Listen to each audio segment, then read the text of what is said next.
जय श्री कृष्णा। दोस्तों, आज बात करते हैं महाभारत में दिए गए श्राप के बारे में। दोस्तों, महाभारत काल में वरदानों ने जितना घटनाक्रम को संचालित किया, उससे कहीं ज्यादा श्रापों ने भविष्य में होने वाली घटनाओं को संचालित किया। ऐसे श्राप जिनके कारण इतिहास में घटनाक्रमों की एक श्रृंखला ही निर्मित हो गई।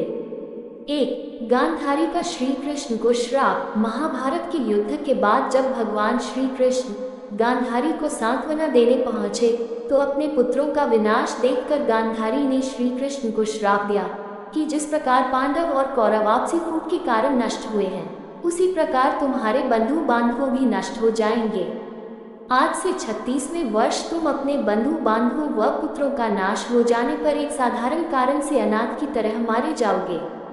2, श्री कृष्ण का अश्वत्थामा को श्राप। महाभारत युद्ध के अंत समय में जब अश्वत्थामा ने धोखे से पांडव पुत्रों का वध कर दिया और अश्वत्थामा ने पांडवों पर ब्रह्मास्त्र का वार किया, ये देख अर्जुन ने भी अपना ब्रह्मास्त्र छोड़ा। महर्षि व्यास ने दोनों अस्त्रों को टकराने से रोक लिया और अश्वत्थामा और अर्जुन से अपने अपने ब्रह्मास्त्र वापस लेने को कहा। तब अर्जुन ने अपना ब्रह्मास्त्र वापस ले लिया, लेकिन अश्वत्थामा ये विद्या नहीं जानता था, इसलिए उसने अपने अस्त्र की दिशा बदलकर अभिमन्यु की पत्नी उत्तरा के गर्भ की ओर कर दी। ये देख भगवान श्री कृष्ण ने अश्वत्थामा को श्राप दिया कि तुम 3000 वर्ष तक इस पृथ्वी पर भटकते रहोगे और किसी भी जगह किसी पुरुष के साथ तुम्हारी बातचीत नहीं हो सकेगी। तुम्हारे शरीर से पीप और लहू की गंध निकलेगी, इसलिए तुम मनुष्यों के बीच नहीं रह सकोगे, दुर्गम वन में ही पड़े रहोगे। 3, द्रौपदी का घटोत्कच को श्राप। मान्यता अनुसार जब घटोत्कच पहली बार अपने पिता भीम के राज्य में आया तो अपनी मां हिडिंबा की आज्ञा के अनुसार उसने द्रौपदी को कोई सम्मान नहीं दिया, जिससे द्रौपदी को अपमान महसूस हुआ और उसे बहुत गुस्सा आया। वह उस पर चिल्लाई कि वह एक विशिष्ट स्त्री है, वह युधिष्ठिर की रानी है, वह ब्राह्मण राजा की पुत्री है तथा उसकी प्रतिष्ठा पांडवों से कहीं अधिक है, और उसने अपनी दुष्ट राक्षसी मां के कहने पर बड़ों, ऋषियों और राजाओं से भरी सभा में उसका अपमान किया है। जा दुष्ट, तेरा जीवन बहुत छोटा होगा तथा तू बिना किसी लड़ाई के मारा जाएगा। यदि यह श्राप नहीं होता तो घटोत्कच अकेला ही कौरव सेना का नाश कर देता।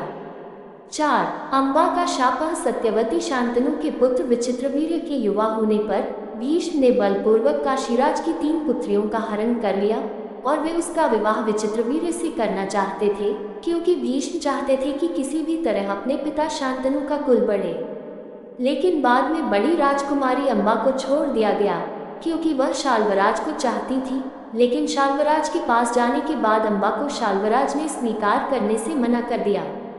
अम्बा को परशुराम भी न्याय नहीं दिला पाए। उसके बाद अम्बा ने अपनी देह त्यागते वक्त बहुत ही द्रवित होकर भीष्म को कहा कि तुमने मेरा जीवन बर्बाद कर दिया और अब मुझसे विवाह करने से भी मना कर रहे हो। मैं निस्सहाय स्त्री हूँ और तुम शक्तिशाली, तुमने अपनी शक्ति का दुरुपयोग किया। मैं तुम्हारा कुछ भी नहीं बिगाड़ सकती, लेकिन मैं पुरुष के रूप में दोबारा जन्म लूंगी और तब तुम्हारे अंत का कारण बनूंगी। गौरतलब है कि यही अम्बा प्राण त्याग कर शिखंडी के रूप में जन्म लेती है और पितामह भीष्म की मृत्यु का कारण बन जाती है। 5, पांडु को दिया ऋषि ने शाप। भीष्म की प्रतिज्ञा के बाद कुरुवंश का इतिहास बदल गया। धृतराष्ट्र के अंधे होने के कारण पांडु को हस्तिनापुर का शासक बनाया गया। एक बार राजा पांडु अपनी दोनों रानियों कुंती और माद्री के साथ आखेट कर रहे थे कि तभी उन्होंने मृग होने के भ्रम में बाण चला दिया, जो एक ऋषि को जाकर लगा। उस समय वह ऋषि अपनी पत्नी के साथ सहवास कर रहे थे और उसी अवस्था में उन्हें बाण लग गया, इसलिए उन्होंने पांडु को श्राप दे दिया कि जिस अवस्था में उनकी मृत्यु हो रही है, उसी प्रकार जब भी पांडु अपनी पत्नियों के साथ सहवासरत होंगे तो उनकी भी मृत्यु हो जाएगी। उस समय पांडु की कोई संतान नहीं थी। अब उनके लिए ये संकट की बात हो गई थी। जब उन्होंने यह बात कुंती को बताई तो कुंती ने उन्हें ऋषि दुर्वासा द्वारा उनको मिले वरदान की बात कही। इस वरदान से कुंती किसी भी देवता का आवाहन कर उन्हें बुलाकर उनके साथ नियोग कर सकती थी।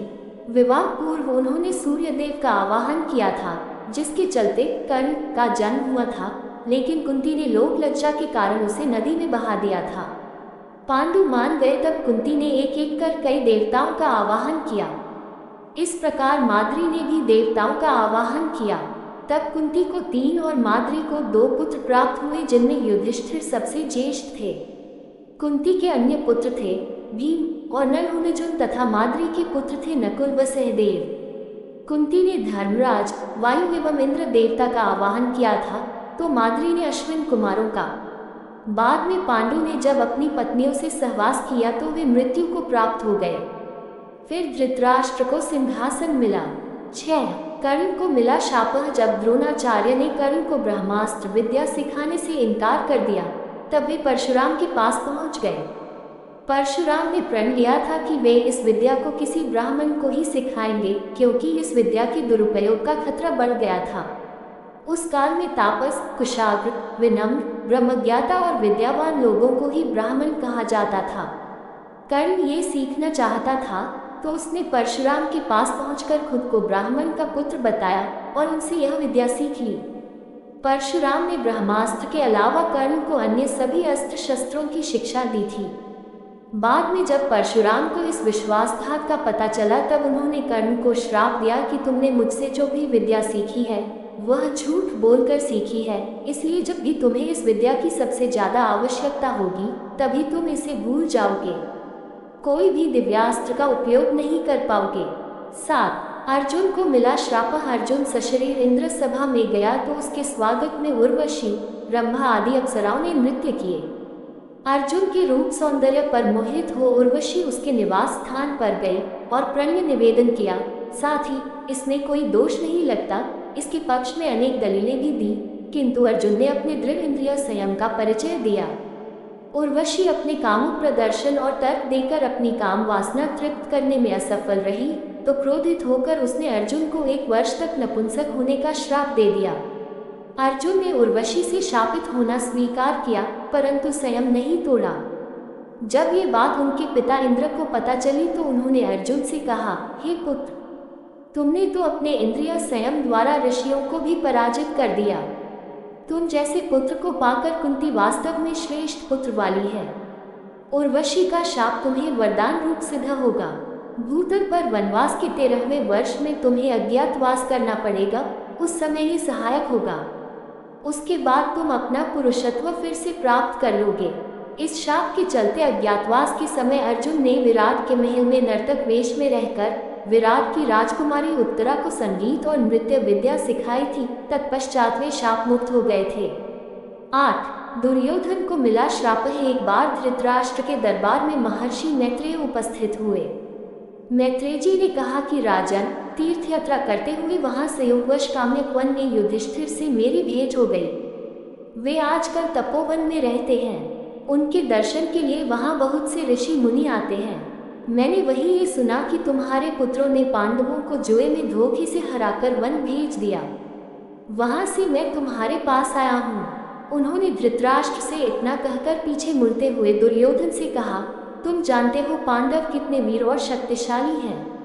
तुम्हें उनकी शक्ति का अंदाजा नहीं है, शायद इसलिए तुम ऐसी बात कर रहे हो, इसलिए तुम्हें उनके साथ मिल कर लेना चाहिए। मेरी बात मान लो, गुस्से में ऐसा अनर्थ मत करो। महर्षि मैत्रेय की बात सुनकर दुर्योधन को क्रोध आ गया और वह व्यंग्यपूर्ण मुस्कुराते हुए पैर से जमीन कुरेदने लगा। और हद तो तब हो गई जब उसने अपनी जान पर हाथ से ताल ठोक दी। दुर्योधन की यह उद्दंडता देखकर महर्षि को क्रोध आया।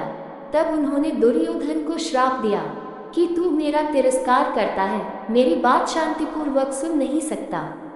जा उद्दंडी, जिस जंघा पर तू ताल ठोक रहा है उस जंघा को भीम अपनी गदा से तोड़ देगा। बाद में कौरव और पांडवों का घोर युद्ध हुआ और भीम ने दुर्योधन की जंघा पर वार कर अंत में उसकी जंघा उखाड़ फेंकी। 9 श्रृंगी ऋषि का परीक्षित को श्रापः। पांडवों के स्वर्गारोहण के बाद अभिमन्यु के पुत्र परीक्षित ने शासन किया। उसके राज्य में सभी सुखी और संपन्न थे। एक बार राजा परीक्षित शिकार खेलते खेलते बहुत दूर निकल गए। तब उन्हें वहां मौन अवस्था में शमीक नाम के ऋषि दिखाई दिए। राजा परीक्षित ने उनसे बात करनी चाहिए, लेकिन मौन और ध्यान में होने के कारण ऋषि ने कोई जवाब नहीं दिया। ये देखकर परीक्षित बहुत क्रोधित हुए और उन्होंने एक मरा हुआ सांप उठाकर ऋषि के गले में डाल दिया।